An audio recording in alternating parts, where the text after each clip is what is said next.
Selamat sore Pak Halo, Samsul. Assalamualaikum. Waalaikumsalam. Pak Samsul.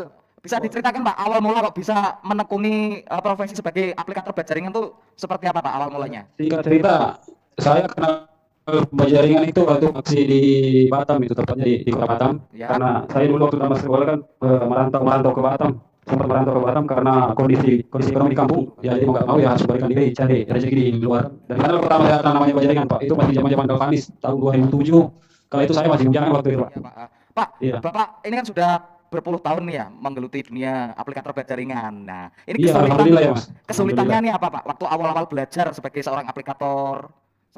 Jujur sih Mas, ya, saya nggak pernah nyangka kehidupan saya kok bisa sampai kayak gini kan. Karena saya dulu kan latar belakangnya itu sebenarnya di sekolahnya di ST bagian otomotif. Sekarang kan larinya malah ke sipil, ibaratnya kalau di bangunan itu sipil kan, Iya. apalagi kalau bagian atap. Cuma waktu itu yang bikin saya tertarik waktu pertama ketemu jaringan itu kan pikiran di kepala saya itu cuma ada satu, pikiran saya kok ini ada barang bagus, karena ini kan barang kan kalau di tempat saya di Sulawesi belum ada sekali.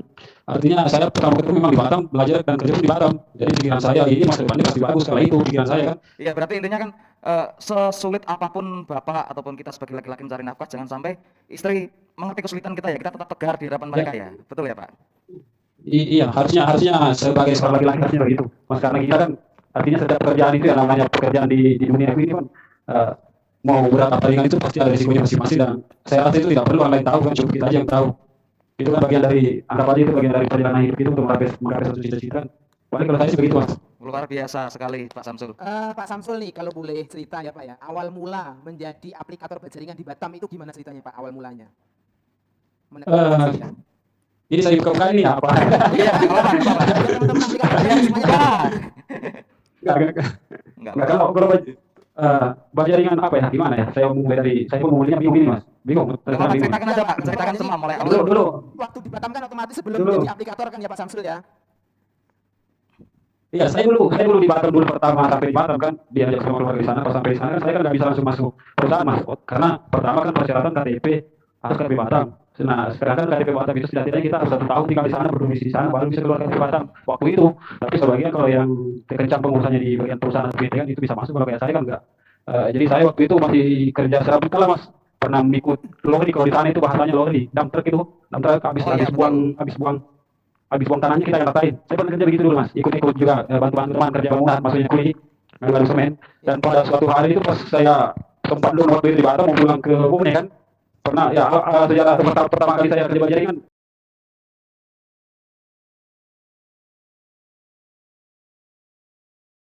Ceritanya gini Mas, waktu itu kan saya sempat dulu dan berusaha di Batam. Jauh-jauh atau ke Batam kerjanya begini kan, sedangkan di kampung saya masih bisa kerja begini kan, pikiran saya waktu itu begitu. Jadi saya putuskan pulang kampung. Tapi waktu saya mau pulang itu dana untuk tiket saya itu saya pakai foya-foya itu malu teman-teman di Batam karena rencananya saya berpisah. Oh ya, masa muda biasa Pak. Ya, udah masa muda kan. Iya. Foya-foya, jadi pas mau pulang besok paginya itu uang habis, nggak jadi pulang. Jadi ketemulah teman. Kebetulan teman itu namanya Bang Abbas, saya ceritakan. Bang Abbas ngajak saya, mau nggak kerja di jaringan? Saya bilang mau, yang penting bukan di Batam. Karena kalau di Batam kan saya malu sebenarnya karena sudah di sana kan. Iya betul. Bawalah pulau keluar ke Batam itu sekitar 6 jam kalau nggak salah itu, karena dari Batam Tanjung Pinang ke Pulau Senayan. Nah, di sana lah saya pertama kerja jaringan. 3 hari saya kerja itu berdarah, 3 hari kerja berdarah. Karena saya kan nggak tahu manjat sama sekali. Jangankan untuk jalan di atas rimbal Mas, untuk naik di atas aja itu lutut saya gemetar itu kalau untuk perjuangan kerja jaringan. Naik ke atas. Karena saya itu dulu nggak ada duit Mas. Iya. Belakang kontak nih. Halo, ya? Halo ya Pak. Halo, Ya Pak, gimana Pak, kedengeran suaranya halo ya Pak? Mas. Halo. Pak Samsul. Iya Pak Samsul. Halo ya, halo. Iya, jelas ya suaranya Nah, ya. jelas saya ingat pertama kali saya kerja jaringan itu di Pulau Senayan Mas, tepatnya itu di Kepulauan Riau itu lah, bukan di Batam waktu itu. Halo. Halo ya, halo. Pak, Halo, jelas Mas ya? jelas, sangat jelas suaranya. Iya. Ya singkat cerita begitulah kira-kira Mas. Awal mulai saya kerja jaringan itu di Batam itu. Nah, luar Tapi biasa Mas waktu itu masih ikut pemborong, belum masuk di perusahaan karena harus pemborong baru saya masuk di perusahaan kan. Pernah juga di perusahaan dulu. Pak Samsul nih, jadi setelah Iya. mengenal jaringan ya, jadi Bapak ini berapa lama itu tinggal di Batam, menekuni jaringannya di Batam itu berapa lama tuh Pak? Saya di Batam 2007 itu sekitar 1 tahunan lah. Nggak sampai 1 tahun saya ikut pemborong, karena kan kalau ikut pemborong itu dulu kadang kerja kadang tidak. Jadi teman ini kebetulan orangnya baik hati sekali sama saya kan, dia bilang saya akan masuk di perusahaan. Jadi saya waktu itu join sama perusahaan Simla Blanc, nggak usah saya sebut merek. saya banyak belajar di sana itu mas di perusahaan, karena saya ketemu sama orang-orang hebat di sana. Orang Jawa, orang dari Bali, orang dari Palembang, orang dari Jawa Medan, apa Jawa Melayu lah istilahnya kalau di sana kan. Orang dari Subang. Saya ketemunya di sana, jadi banyak belajar dari orang sana itu mas. Di Batam itu saya sekitar 2007 sampai 2011 kalau nggak salah itu. Ya, sekitar 2011 karena 2011 sampai 2012 saya di Pekanbaru, alhamdulillah ditugaskan di sana kan sama perusahaan. Oke, Pak. Oke, Pak. Terus gini Pak, Bapak nih Pak Samsul nih, mulai mengenal jaringan Taso itu sejak kapan Pak? Taso itu di Batam saya sudah kenal mas. Oh, Saya sudah pernah masang. Iya, di Batam saya Hebat loh Pak. Berarti betul kenal. Bapak sudah ketemu Taso. saya sudah tahu tapi jujur mulai kalau boleh jujur saya belum pasang waktu itu karena saya kan masih brandingnya orang perusahaan. Jadi saya kan aplikator kayak ibaratnya karena terikat sama suatu perusahaan, jadi kita harus pakai mereknya karena kita kan karyawan dari perusahaan. Jadi saya sebatas kalau untuk mengenal Taso itu saya sudah di Batam sudah mengenal Taso itu. Oke Pak Samsul, selama menekuni sebagai aplikator berjaringan nih, kan mulai dari bujang ya sampai sekarang menikah, sudah punya Iya. anak, istri. Nah, apa yang sudah didapat selama bekerja sebagai aplikator berjaringan? Mungkin mulai dari nol karir Bapak, mulai membeli rumah, mau kendaraan. Alhamdulillah mas. Diomongin apa enggak ini? Kesannya takutnya sombong nanti apa bagaimana? Enggak apa-apa, kita sebagai berbagi pengalaman dan motivasi buat semua teman-teman yang menyaksikan sobat-sobat aplikator yang lain Pak, enggak apa-apa. Di jaringan itu saya mulai dari nol besar itu sampai sekarang tuh dapur saya itu aslinya di jaringan, 100% asli di jaringan, dapur saya di jaringan.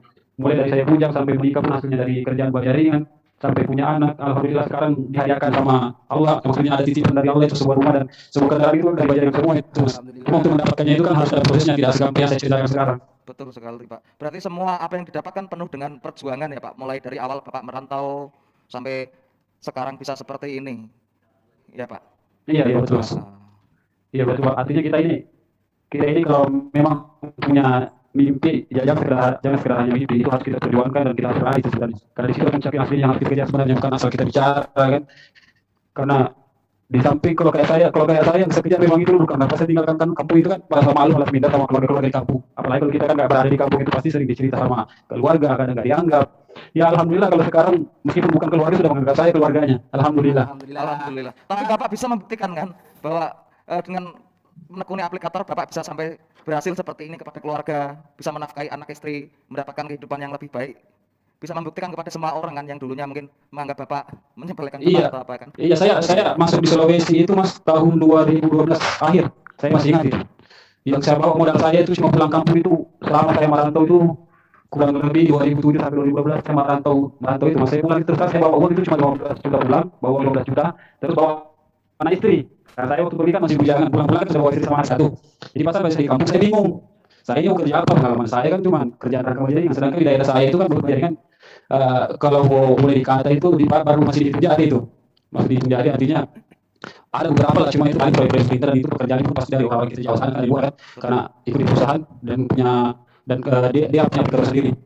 Jadi pas saya masih di kampung itu di Sulawesi itu pengalaman kerja saya selama di Batam itu saya linting ini di kampung di ini saya di mana ada pekerjaan jaringan. Itu berjalan sekitar 2 bulan kalau nggak salah 2 bulan sampai saya frustasi itu karena rencana mau kembali lagi ke Batam waktu itu kan alasan saya pulang kan cuti waktu itu di perusahaan. Iya Pak. Saya pulang ke perusahaan bukan artinya resign dari perusahaan, saya pulang alasan pertama itu waktu itu cuti. Cuma pas sampai di kampung kan mungkin saya bilang dalam hati saya mungkin sudah waktunya saya tinggal di kampung karena kebetulan orang tua juga udah tua kan. Betul sekali.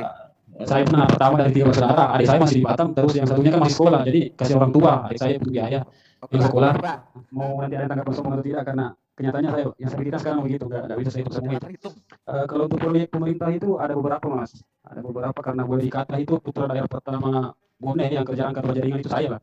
Tapi artinya bukan saya bukan belajar dari sini kan, artinya saya waktu itu nyari ilmunya di luar baru pulang bawa ke daerah. Jadi alhamdulillah saya merekrut teman-teman saya di sini, keluarga saya di sini, saya pekerjakan mereka. Kalau untuk proyeknya itu mas, ada beberapa lah, termasuk rumah sakit umum yang di Bone itu saya yang kerja beberapa politeknik, kampus-kampus saya juga yang ada kebagian untuk saya artinya dipercayakan ke saya untuk mengerjakannya. Mulai dari yang kecil apakah yang besar itu kami sudah mas bekerja. Oke, berarti ini salah satu proyek. Ini ya Pak Samsul ya, ini salah satu proyeknya ya Pak ya. Iya pak, itu sebagian dari proyek kami itu pak. Oh itu bentangannya lebar sekali Pak. Wah, luar biasa itu foto-foto selama di proyek itu. Iya, ini ada yang saya kirim itu karena bukan produk kita kan. Nantinya waktu saya di Papua itu dengan 30 meter itu Pak. Wah, Dengan 30 Papua ya. meter itu dengan 30 meter itu dengan ketinggian 45 derajat. Wah, Masih sangat ada di curam ya. masih ada di profil saya itu Pak, udah dikirim profil saya itu. Pak Samsul nih ya, selama mengerjakan menjadi aplikator jaringan ya, apa yang paling terkesan itu Pak mengerjakan proyek di mana? Misalkan di Papua kah atau di Bone kah, itu yang paling terkesan Pak?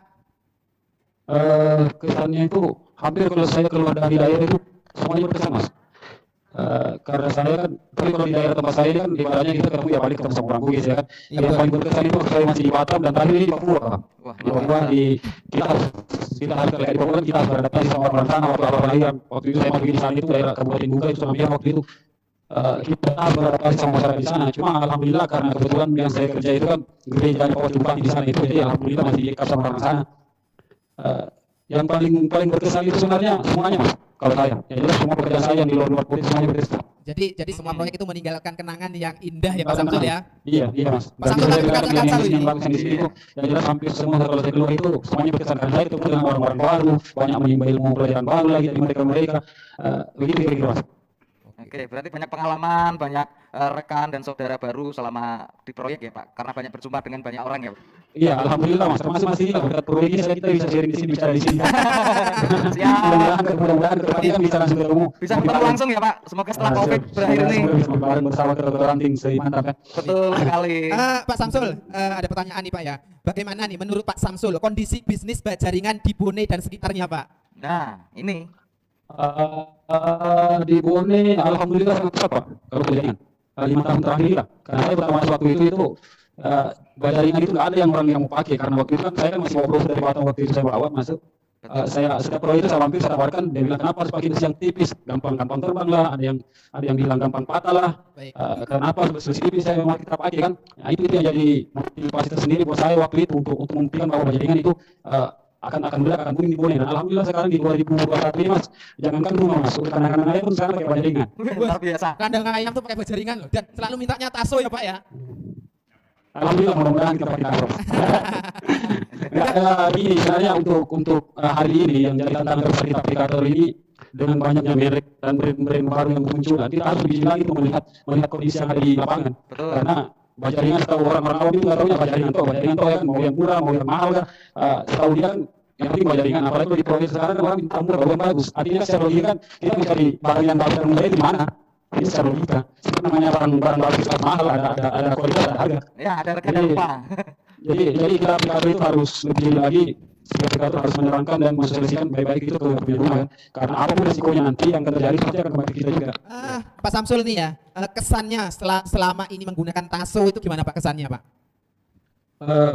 Pertama itu taso itu nggak dilakukan lagi. Yang pertama itu yang kedua karena taso selama satu usaha ini taso itu tetap konsisten dengan produk-produknya, nggak sama dengan brand lain yang ada istilahnya KW1 lah, KW2 lah. Kalau di taso itu kalau 75 satu aja 75. Ini yang saya suka nih.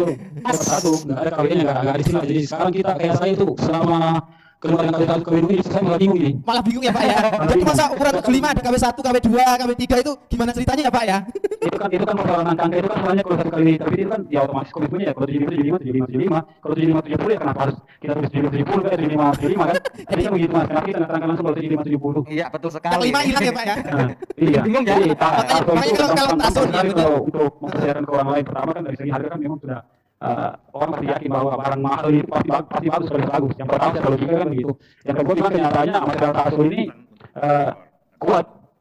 Artinya kuat baik dari secara pemasangannya, dari segala profilannya pun dia kuat dia. Jadi nggak ada KW-KW-nya ya Pak ya. Jangan lupa subscribe YouTube channel Tata Logam Lestari dan jangan lupa nyalakan notifikasinya.